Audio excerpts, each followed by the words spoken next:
ఆకులోన సున్నమేసి పోక చెక్కలిస్తాను రావే రావే.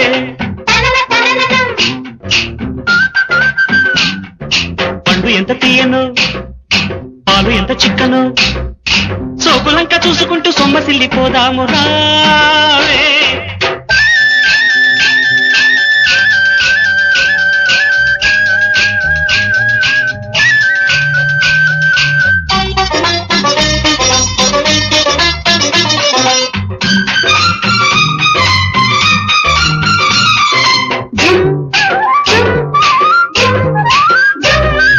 నిన్ను చూడకుంటే నాకు పిచ్చిగుంటది నిన్ను చూస్తే వయసు నన్ను మెచ్చుకుంటది.